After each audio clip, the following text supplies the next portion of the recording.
Hey guys, what's up? It's Shamrocked here. I have a dungeon guide for you. This one is for Priory of the Sacred Flame. So this is actually a dungeon from last season, and I do have a video from last season. So it's relatively the same. However, I'm obviously much better because I've done this dungeon 100 times since that video. Also, the route has changed a little bit this season versus last season. So even if you've seen the video last season, you may want to still watch this one just to see what's changed and maybe if I picked up any other tips. Obviously, also, last season we were playing Totemic, and this season we're playing Parseer, so it will be a little bit different that way as well. Before getting into the dungeon, let's take a look at the talents. There's not too many important ones for Priory. First one I'd like to point out is Earth Grab Totem.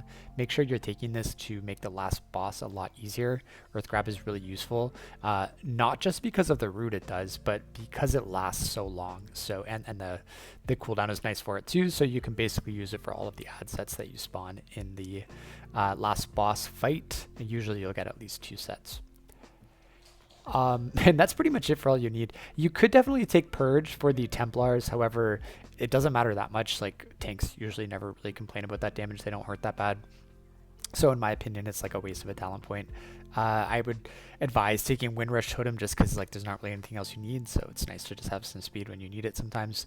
And then I also take Primordial Bond. There's a lot of very hard-hitting stuff in Priory, so this is just going to help with that. It gives you a little bit of an extra defensive when you pop that Earth Elemental for the HP increase. Looking at the talents on the right side, this is our spec tree. Once again, nothing special here. This is my standard build. The only thing I really swap in my standard builds is Earthen Harmony and Therazane's Resilience, which I sometimes swap with Ancestral Awakening when I want more healing, which I'm doing a lot this season just because Ancestral Awakening pairs really nicely with Farseer. If I were to run Priory again, I would probably run Ancestral Awakening. The only reason I didn't for this run is because I forgot to change it. So if you're looking for like what I would run in the future, it's going to be Ancestral Awakening. But I will just leave this as the talent import string just because it is what I ran. So you can find this in the description of the video if you're interested. That's pretty much it. I don't think I want to talk anymore about these talents. I may make a video later like discussing why we take what we take, but I think for the purposes of this video, I've gone over everything you guys need to know for talents. So with that out of the way, let's take a look at the dungeon itself.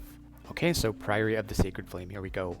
This dungeon still reigns supreme in my opinion as the hardest dungeon. It is the king of hard dungeons for this entire expansion.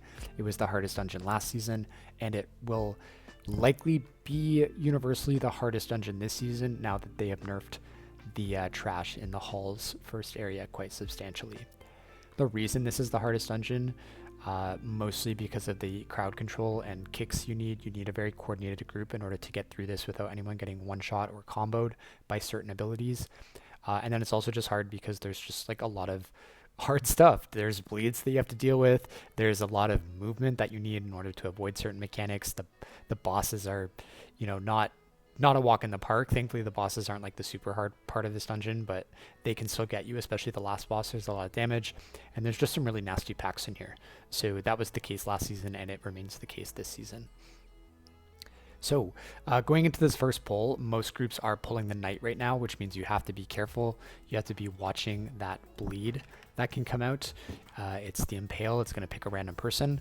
And the Impale itself is not very dangerous, but when it's comboed with the Thunderclap that this first mini-boss does, it can hurt quite a bit and it can one-shot people. And then also the Knight does a Disrupting Shout, which will interrupt your casts, and it will also do a big AoE damage to the entire group. So once again, what you need to be watching is for anybody who gets the Impale dot from the Knight, or if anybody gets caught in a trap, those people are going to need extra attention for the AoE abilities, which would be the mini-boss's Thunderclap or the Knight's Disrupting Shout. Make sure you have something like a good timer for the Disrupting Shout as well, or maybe just have the Knight as your focus target, so that way you can see when the shout is going off. It really sucks to be interrupted because you do get locked out of your spells for a good 5 seconds or so as well, which on this pull can be very deadly if somebody else is like dealing with a bleed or something, or if the Thunderclap is coming out. There are also rare moments during the pull where the Thunderclap and the Disrupting Shout will line up. This is a great spot to use Spirit Link or your Lumathar Trinket just to make sure nobody once again gets comboed to death.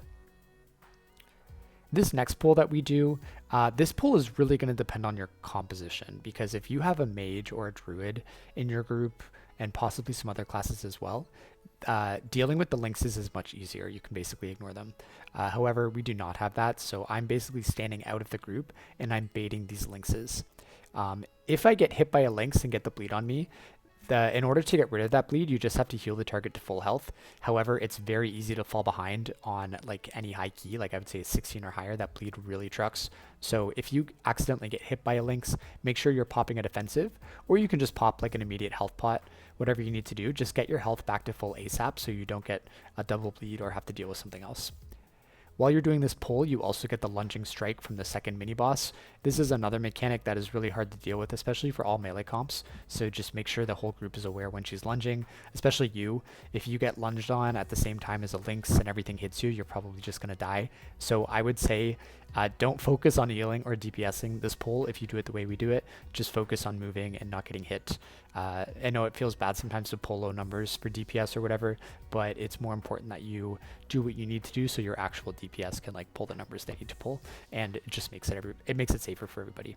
So if you are baiting those lynxes, make sure you stand nice and far away, give yourself lots of time, and make sure you have some sort of ability timer that is counting down those leaps just to make it easy on yourself.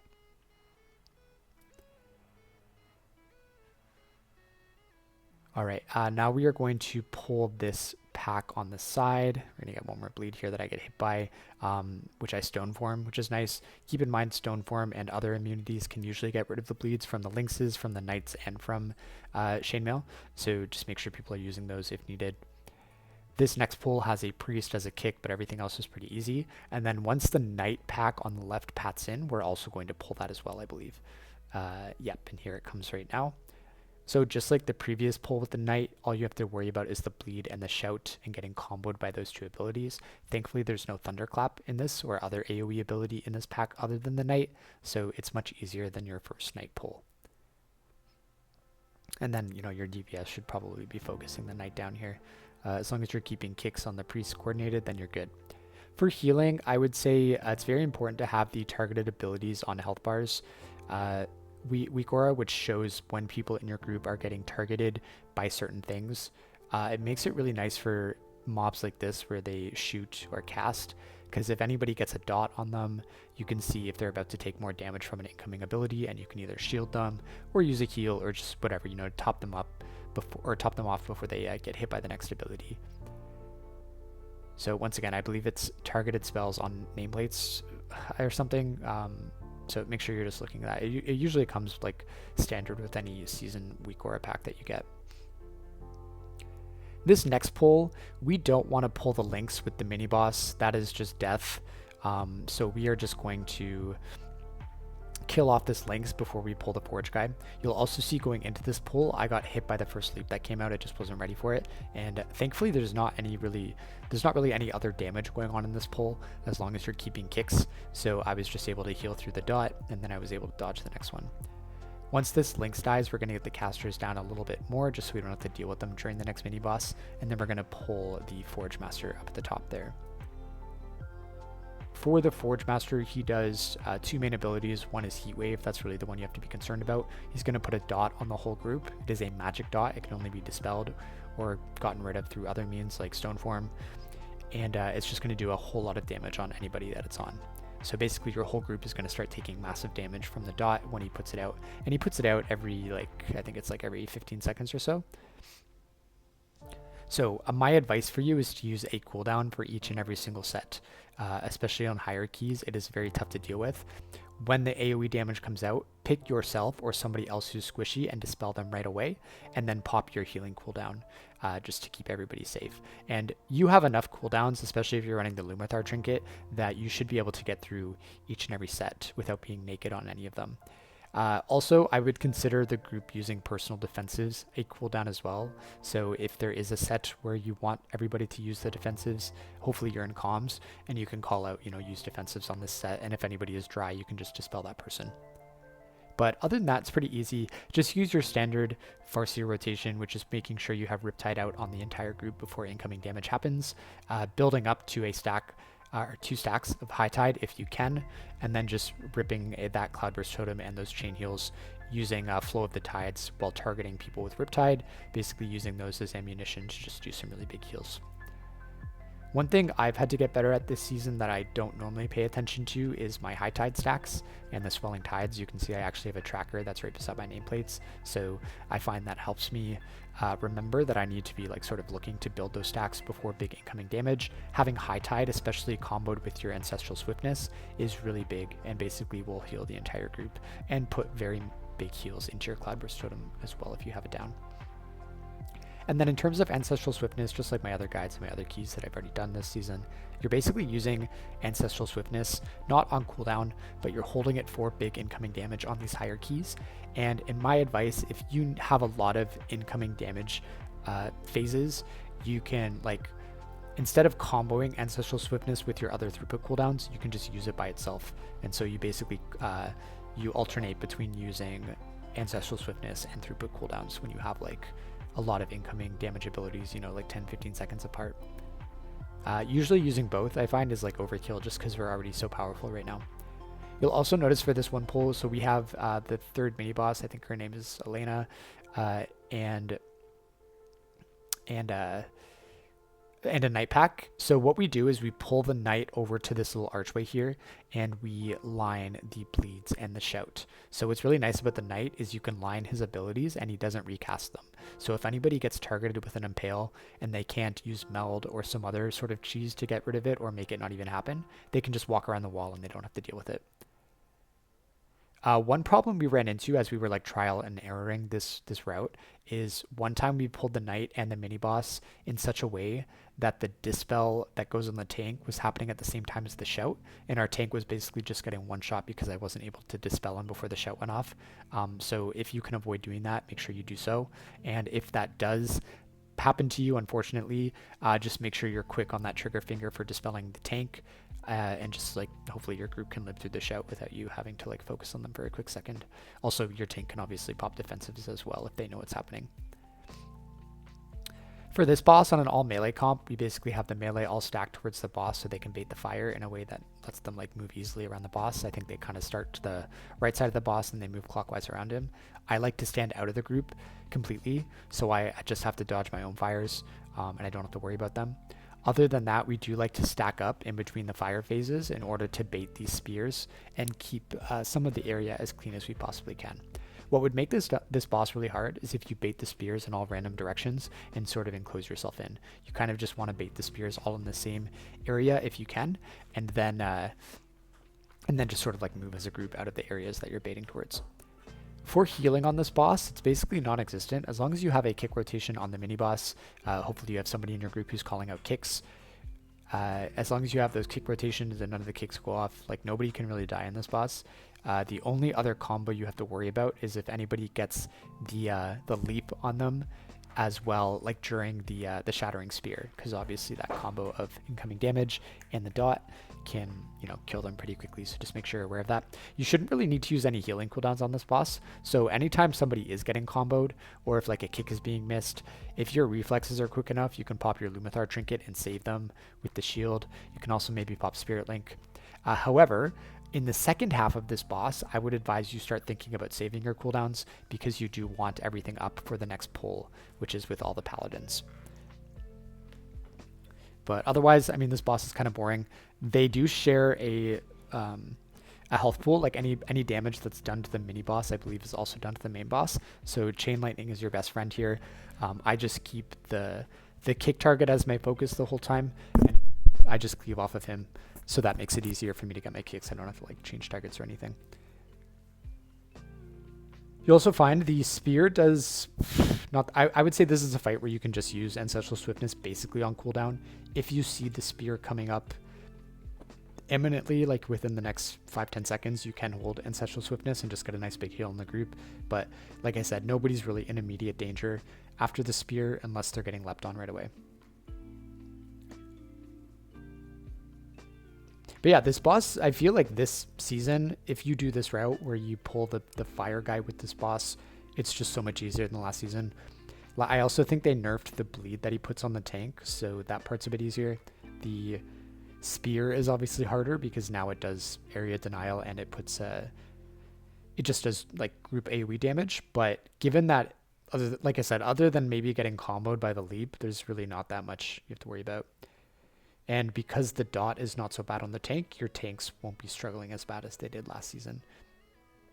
If I remember correctly, this boss was very hard for us last season just because the insane amount of tank damage, and because as totemic, you don't have a whole lot of burst healing for your tank. Like obviously you have your steady heals from your healing stream totem and like your healing surges, but it's just not quite the same as the tank healing you have as Farseer in terms of like being very powerful very quickly. It's more like drawn out over time, I think, as totemic. So yeah, I think Farseer, it makes this dungeon a little bit easier as well. For that boss anyways. Okay, going into this Pally pool, we are going to Lust, and then, you know, this pool is infamous. Everybody knows it. Every healer knows it. You are going to get the Pallies using AoEs all together, right? Basically 3 seconds after one another or so. So it's really nice to have a timer that sort of counts down the AoEs. We pull 3 Pallies in this first pack. Depending on your group, they may pull more. Thankfully, it's no problem, especially if you have Lust running. So for that first set, you'll see I didn't even use a throughput cooldown. I just paired it with Lust and Ancestral Swiftness, and that basically carried the whole set. Next set, I'm going to use Lumathar Trinket. And then I believe the next one, I maybe call for AMZ, which also, if you're in a group with comms, make sure you're calling AMZ, Darkness, all those other things. But once again, like I said, 1 throughput cooldown per phase of Divine Tools. If you're getting 2 or more, I would suggest. If you're only getting 1, obviously you don't need to blow cooldown, but if you are getting 2, like I said, I would suggest using something, because if you don't have anything running and all you're running is like 1 Ancestor from your Unleashed Life or something, you're probably not going to heal up the group fast enough, even with only 2 tools, to actually save people from dying. At least at this key level. I think if you're running key level slower, you can probably save people with no cooldowns, no problem. But all right, so for this next set of AoEs, we'll see what I call. I use Ascendance, so that's, you know, Ascendance.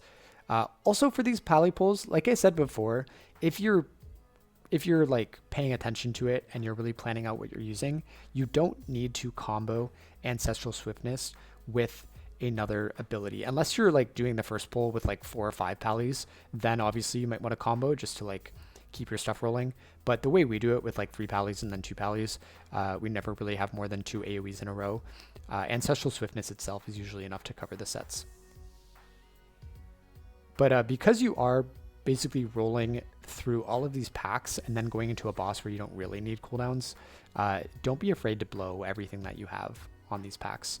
It's better than your group dying, even if like you think you can save them but you can't.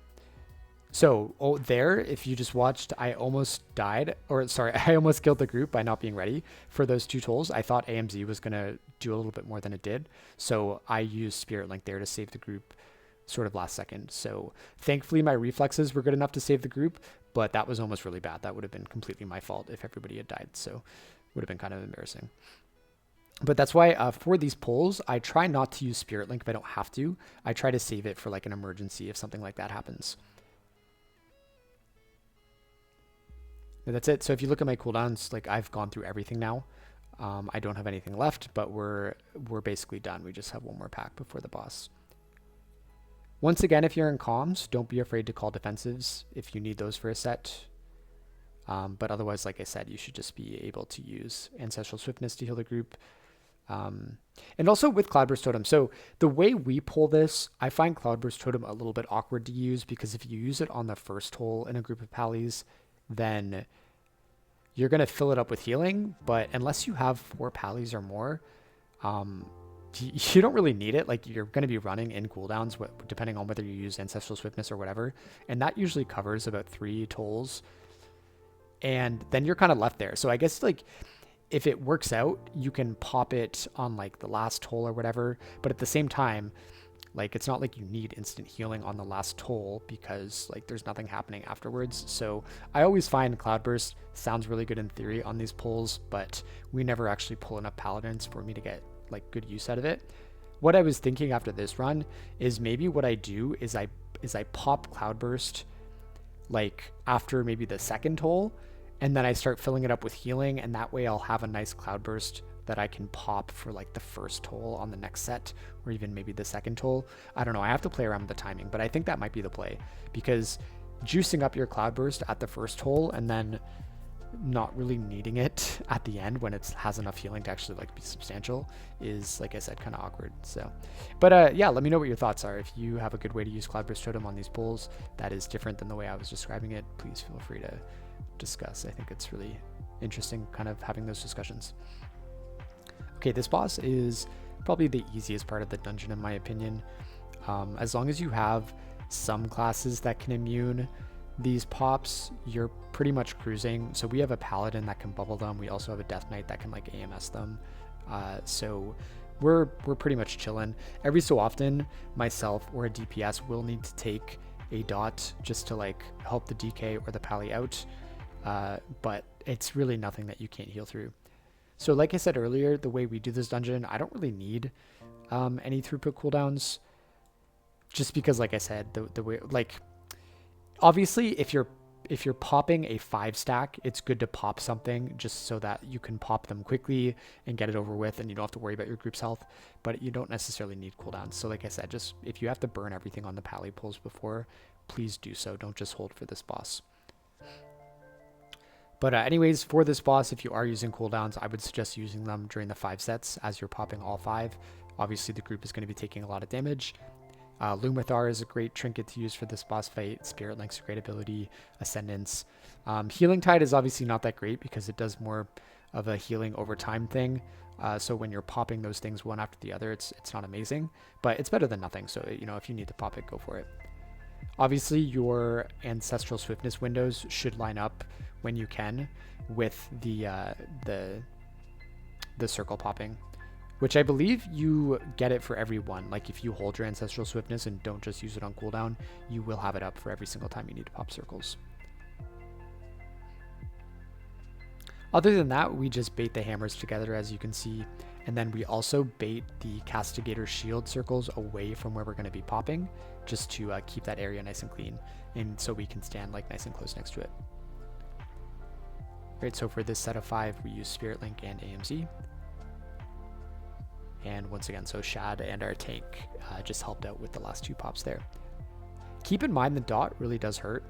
Even the tank, if they get 2 stacks, they're really going to be feeling it. So anybody who has the dot, you should obviously like stop and spam into them.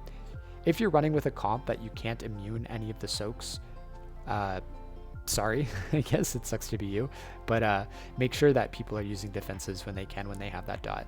Because if you had the entire group with the dot and nobody is mitigating, I assume that would be like very hard to heal. But I think most group compositions have at least one person that can immune 1 dot every so often or whatever. So, you know, it shouldn't be too bad. I feel like any comp can do this boss.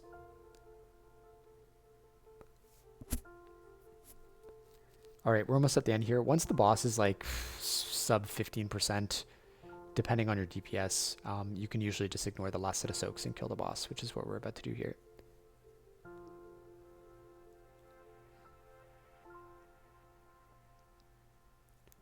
All right, and here we go. So in my opinion, and I know this is going to differ on the healer and the group, but in my opinion, this is the hardest part of the dungeon coming up, is this area before the last boss. It's just very tricky. There's a lot of crazy overlaps that can happen, especially depending on how your group pulls it. I would say this area is the hardest, then the first area is probably like second hardest, and then the Paladin area, I don't know. I feel like once you figure it out, it's actually like the easier part of the dungeon, just because you should have cooldowns for each and every set of Divine Tolls, and assuming you're getting all your kicks that need to be got, there's not really any surprise combos that can happen. All right, for this first pack with 2 Pallies, I used Ancestral Swiftness to carry the first set of 2 Tolls. And then I believe for the second set, I'm probably going to use Lumithar unless they die beforehand. Also, sorry, something I should have mentioned, when you're doing the Paladin packs, the one before the boss we just did, as well as everything in this last area, if you can get kicks on the priests, it's going to give you DR with your seasoned wins, which is just really nice to have. That 15% DR, even 30% if you can stack up, is amazing for these tolls. It'll make you basically immune to dying from them. And then also, sorry, I lied, for that second set of Pally tools, I didn't use any cooldown. I probably, like if we're running a 19, I don't think you do any set of 2 or more naked. We're just kind of playing fast and loose because I'm pretty sure for the most part I can heal the 18 if I have the right stuff going, which I did. So not a huge issue, but I would recommend if you're doing really high keys, you're probably not watching this video, but just in case you are, probably if you can just pop a cooldown, like a nice minute 30, whether it's Lumithar or like a 2-minute cooldown with Ascendance or whatever, every time you have 2 tools or more, just to make it easy on your group and to prevent any unexpected mishaps. All right, this pull coming up is very difficult depending on who the light spawn targets with their Purification Ray. If it's somebody who can immune it, great, your pull's easy. But if it's somebody who can't, that person has to pop a defensive, especially if it's going off like during the tolls, you can very easily get comboed. So for me dying there, I'm pretty sure we took a tick of one of the Risen ads dying, which does an explosion of AoE. That can also happen with all the pulls in this last area. I think that's probably the aspect that makes this area so hard, is if your DPS aren't paying attention to the tolls, you're sometimes just getting random points during your pulls where the Risen are dying and they do a big burst of AoE damage. And if it happens during a toll like it did for me, then you're usually just going to die, which is unfortunate. Thankfully I have Reincarnate, so it's not the biggest deal in the world. And that's also our first death in the dungeon so far. So we're looking pretty good right now in terms of like timer and all that stuff. This pull on the left is actually easier than the last couple of pulls we did. There's only 1 Paladin, so that means you're only getting 1 Divine Toll. Make sure once again you're getting kicks on the Priest for that Seasoned Winds DR.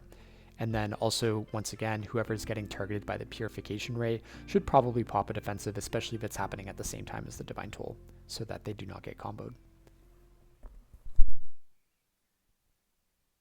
What also makes these pulls tricky with the light spawn, especially for maybe groups who are uncoordinated, like not in Discord or have comms or whatever, is when the light spawn is at, I believe it's 20%, they explode and heal any mob in their big circle. So if you get a Paladin that like sort of heals all the way up to full health from like almost being dead, that's really going to add a lot to your timer. So you need to be extremely careful of that. If you have any classes that can taunt, they can always run the light spawn out when it's going to die. Otherwise, the tank needs to be aware of when it's happening and needs to start dragging the mobs out as soon as he sees that circle happening. If you have Death Knights, you can grip them. If you have Druids, you can push them. Evokers can probably push them. I'm sure there's other classes that can control it as well. But as long as the group is aware, I find like that's the biggest thing to help with those light spawns, is just knowing exactly when they're about to explode and having the group ready to do what they need to do. All right, next we are going to pull the mini boss here. This is another pull as well where you want to pick a priest and get a kick in as soon as possible to get that DR, and then you want to kick as often as you can to keep your 30% DR rolling. It's really going to help you with this mini boss. Otherwise, the way I do this is I always pop Healing Tide on the Gather. I find the Gather is usually the most dangerous part of this pull, other than the end when things start exploding, because during the Gather, people aren't watching their health, you're probably running, people might miss a kick, all that stuff. So as people are getting situated, I would say just use your Healing Tide and maybe even have people pop defensives if they need to. Otherwise, I kind of just go through my cooldowns. So I popped Lumithar, I believe somewhere at the beginning, and then I also just popped Ascendance about halfway through this pull. And then I'm trying, if I can, to save Spirit Link for the end when everything is about to explode. We're also saving Darkness for that as well. If you can't save Spirit Link, like if your group is going to die before you even get to that point, just pop it. I think one of the worst things you can do is hold cooldowns to save yourself later when you're dying now, if that makes sense. Like, use what you can to live now and figure it out later. It's always better, in my opinion, to stop the group from dying when you can, rather than trying to save stuff for something later. You'd actually be surprised at what you can heal and what you can get through when you have to, even without a cooldown that you're expecting to have. All right, and this is our last pull before the boss. There's just a few kicks here, and there's a light spawn, so we are making sure we're getting all the kicks, and anybody who gets the Purification Ray, once again, is popping a defensive. It's nice if you have classes with Shadow Meld, as they can just meld the dot off, which makes a really big difference. Other classes like Death Knights can AMS it, but most classes can just DR it, which is fine. Any light DR, like 20% or more, will make that beam fully healable. Also at the end here, just be careful as the Risen ads start exploding when they die. Once again, you don't want to have a Risen Ad die while somebody is getting the Purification Beam on them. And if it does happen just by chance, that person should be ready for it and be popping a defensive. All right, so now we're going to grab our last few mobs here and bring them into the boss. Fair warning, I think we have 2 deaths on this boss, maybe even 3. And I'll explain what happens here. So there's a little bit of RNG, from my understanding, Shad was explaining it to me, there's a little bit of RNG to this boss. The way the abilities queue up right when you pull her, sometimes you will get the Inner Flame, which is the buff she puts on herself, Inner Fire, that does pulsing AoE damage. Sometimes she will do that right at the start with the Blinding Light, and you will get overlaps basically 3 times before it resets, and then you don't get any overlaps. If you start the fight and there's no overlaps right away, then as long as you don't interrupt her, you're pretty much safe for the whole phase. So yeah, I guess like you can either get lucky and have the first phase be really easy with no interrupts, or you can get really unlucky like we are here and have an overlap pretty much every single time, which really sucks. If you are getting unlucky like we are and you are having overlaps, just send the whole spellbook. Send cooldowns every time you need to. Make sure you have good cloud bursts running. Make sure you're saving your ancestral swiftness for those overlaps. Just use whatever you can to live, and don't be afraid to pop personals as well. Last thing you need to worry about for this boss in this phase 1 are the Risen Ads. Most routes have you pulling ads onto this boss. When they die, they will explode. So if you have an Inner Fire running, and then you have the Blinding Light, which is comboing with that, and you also have ads exploding, like people are just going to die from that. There's nothing you can do, which is exactly what just happened there to Shad. So we just need to be really careful, like if that is your situation. And once again, like I said, send the whole spellbook. Tell people to use defensives. If you have Spirit Link, use that. I know it's a little bit difficult because you probably sent all your cooldowns during the mini boss like we did there. But yeah, unfortunately, there's nothing really you can do about it. If you get comboed, it is what it is.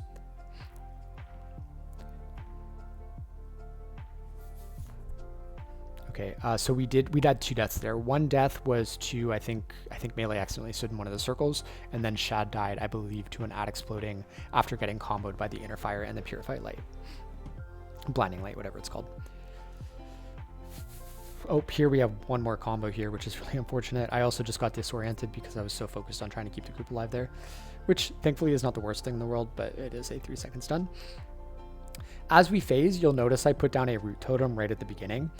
There is a spot you can put it. I haven't quite mastered it, but I've seen Bond do it, where if you put it in the right spot, it literally roots all of the ads right at the start, and then you just like don't have to deal with them, which is amazing.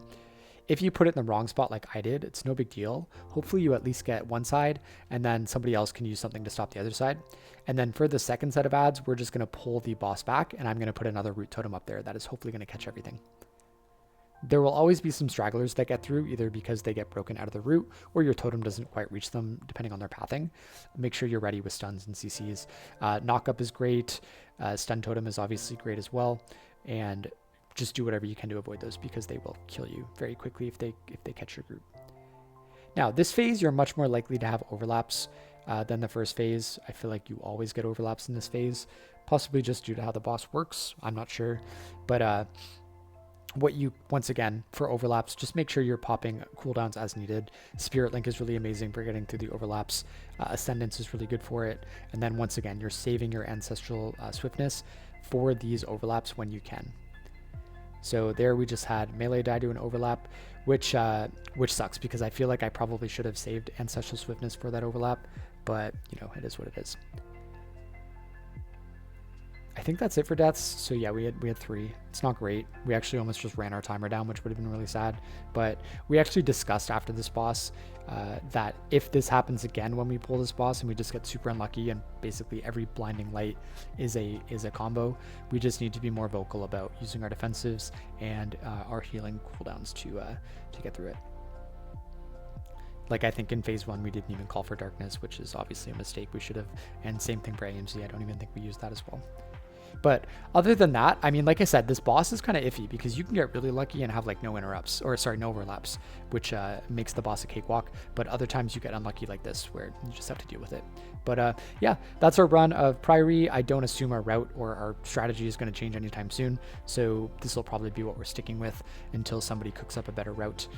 So if you follow this route and follow the tips and tricks that I gave you for Resto Shaman, you should be able to time this with your group, or at least not wipe to anything that's your fault personally. Anyways, thanks for watching. I will catch you in the next video. Take care, and I'll see you later.